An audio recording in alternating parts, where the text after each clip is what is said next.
everybody, and we welcome you ringside. Joe Tessitore alongside Teddy Atlas, and we're just about ready for action. Texas.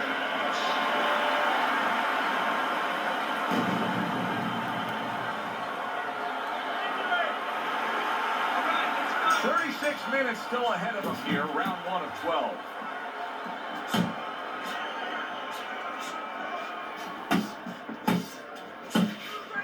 B-Hop against Roy Jones Jr. We know they don't like each other a lot. We know they've had parallel careers. There's always a lot of comparisons. They finally meet up again. The first time they fought, Teddy, though, it wasn't really an attractive fight. Kind of neutralized each other.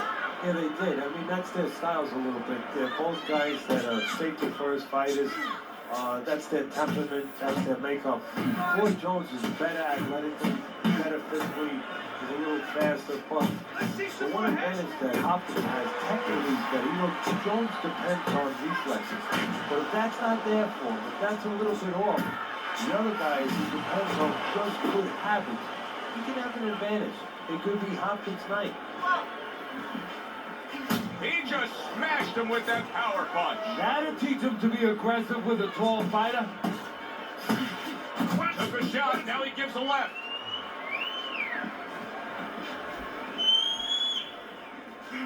That was nice. He just drew the punch from his opponent, and then a good counter by Roy Jones. Yeah, like running through the rain without getting wet. Beautiful. He takes a shot, and then commits to giving one right back. Blocks away that headshot. Halfway through this round here.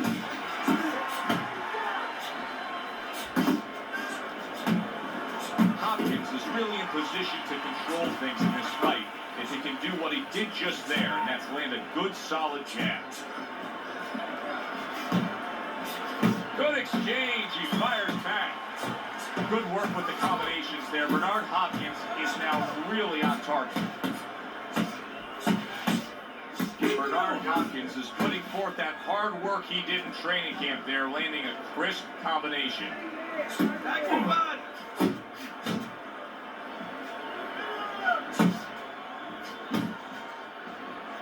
See, he's got his guard up really well that time, and it protects his head. Jones is doing a really good job of being defensively sound, of being patient, and waiting for that golden opportunity for some offense to come in the mix. Well, that's exactly what he's doing. He's waiting for a mistake to be made. He wants a lead out of his opponent right now so he can make a miss and bang, come right back with that hook.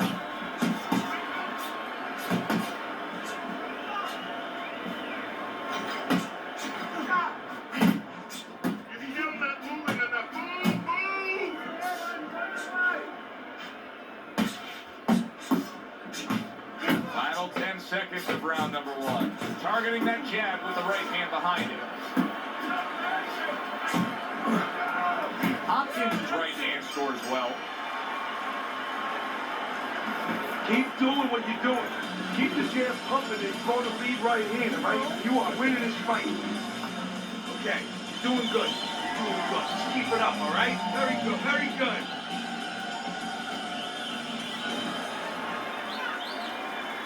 Here we go. Round 2 is underway. You see the accuracy now with that double jab up top. He had his eyes set on the uppercut, but was unable to land it.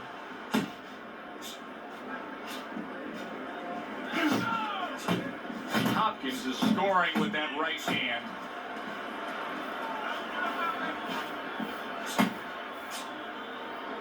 And now just wasting away some time with that clinch. Great work offensively landing that combination by Roy Jones. Hopkins is well off the mark that time. Look at the accuracy with that hook upstairs. Jones is doing exactly what you should to be a strong defensive fighter. You got to block those punches away. Junior's got something to think about now. He just threw a punch and had one coming right back at him. His opponent scored well with the counter. Bernard Hopkins is way off the mark. That punch didn't have a chance. That's where he wants his man opposite him, right against the ropes.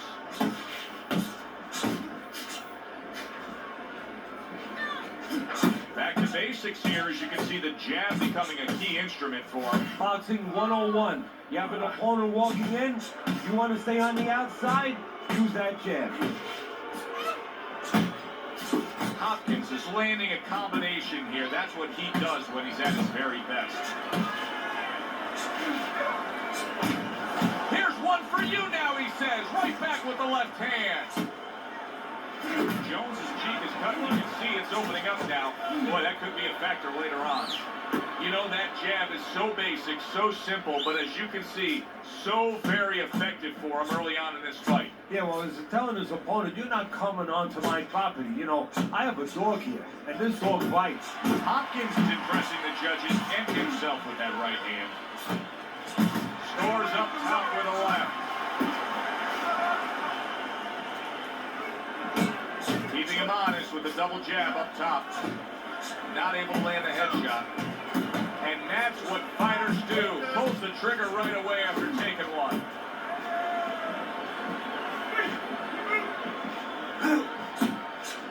Right hand over the top, very accurate with it.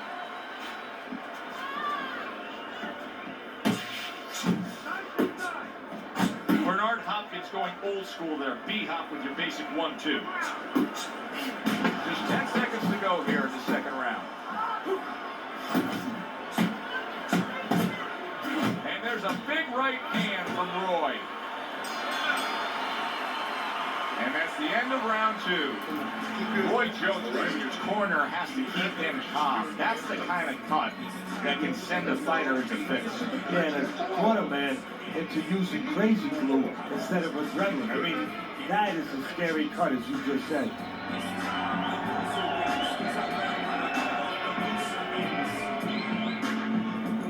Breathe. And round number 3 is underway. Good block by Roy.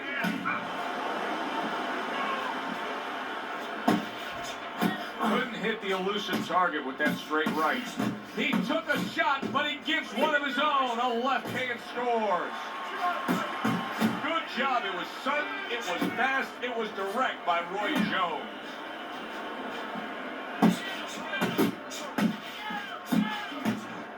To the head he goes with a left hand.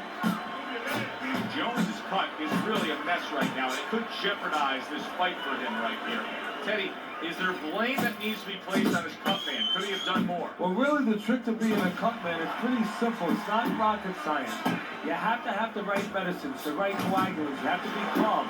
You have to be able to put pressure on that cut, get it to stop, and then put those medicines in. But you need a little help from your fighter. You need him to move a little bit on his bike and give those medicines time to work. Good block by Roy Jones. Hopkins is not just loading up. He's landing combination punches like he did right there. Roy Jones Jr. has never been bashful about boasting of his skills and accomplishments. Do you think that has helped him throughout his long boxing? That's a good point, Joe. I think his personality is definitely connected to his particular skill sets. If he was an artist, he's a guy who expresses himself not on, of course, the canvas traditionally, but inside that ring, inside that square circle, by the way he goes about his business, in a flamboyant way, in a way that has a lot of passion, a lot of flair. Accurate shot, straight right hand comes in.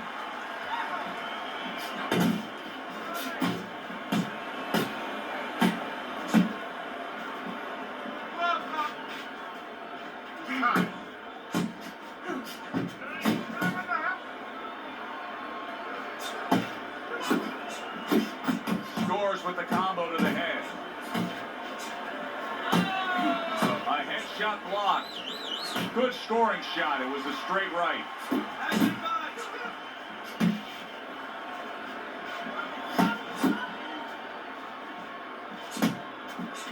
Hopkins is putting his punches together now. That's a nice combination. Gets rid of that. It was intended for his head. 10 seconds to go in this third round.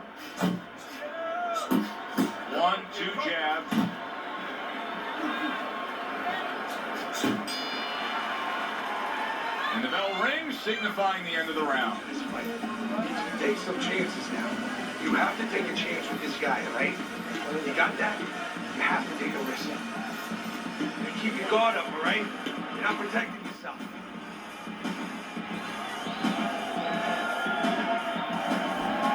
Junior's ahead on Teddy's scorecard as we take a peek at those scores for the first time here today. Round number 4 just underway.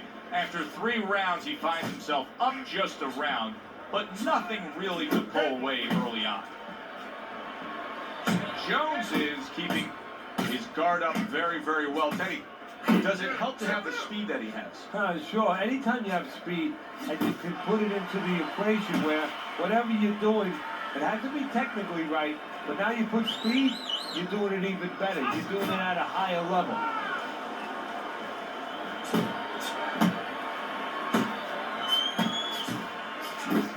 Targeting that head with a combination punching.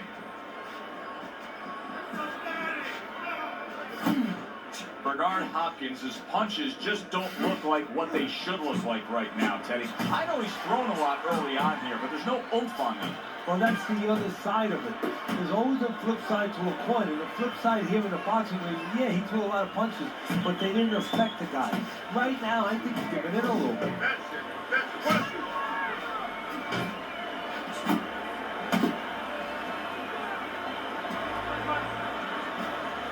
Junior's showing that he's got some defense of his own. He got away from that punch.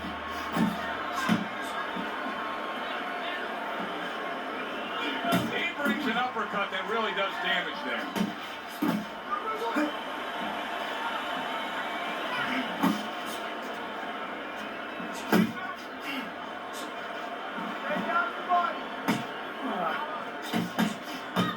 Double jab by Roy Jones. Bernard Hopkins has got to be asking himself, at least his corner's got to be asking, can this go on like this? Can we continue to work at this work rate, throwing this many punches, and be this ineffective? So if he was a painter, he definitely wouldn't be Rembrandt because, you know, they're not clean strokes. They're not strokes that, you know, you look at them and they're paying off for. I mean, it's more like doing finger painting. I mean, he's just throwing stuff at that canvas, and it's not looking real pretty right now. And he ties up on the inside. Solid. He goes up top and gets to him, hammering the head.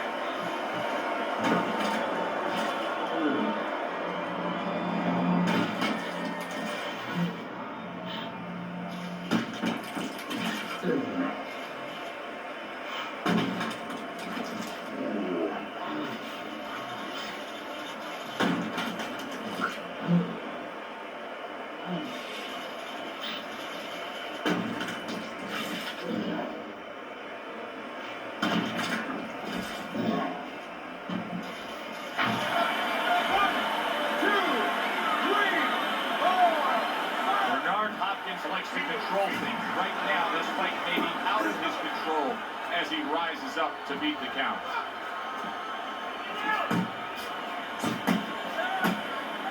He's showing what a skilled fighter he is with the counter punching. Well, the old timers used to say, when you're calm in there, when you're controlling there, you can make it do what you want. He made him tie his shoelaces right there. Right to the head with that right. Oh, he is stunned. He could go. There it is! Late goings here of this round, and he goes down. And he survives it.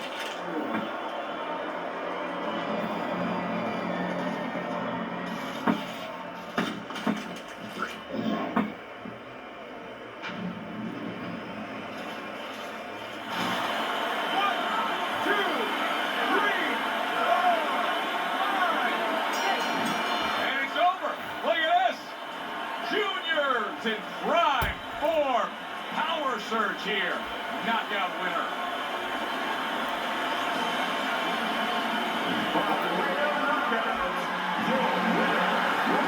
Teddy, there's a lot of explaining to do here, but help me with this.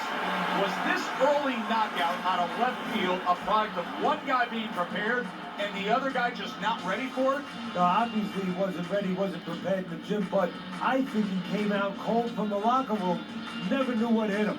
For Teddy Atlas, I'm Joe Tessitore. Thanks for being with us, everyone.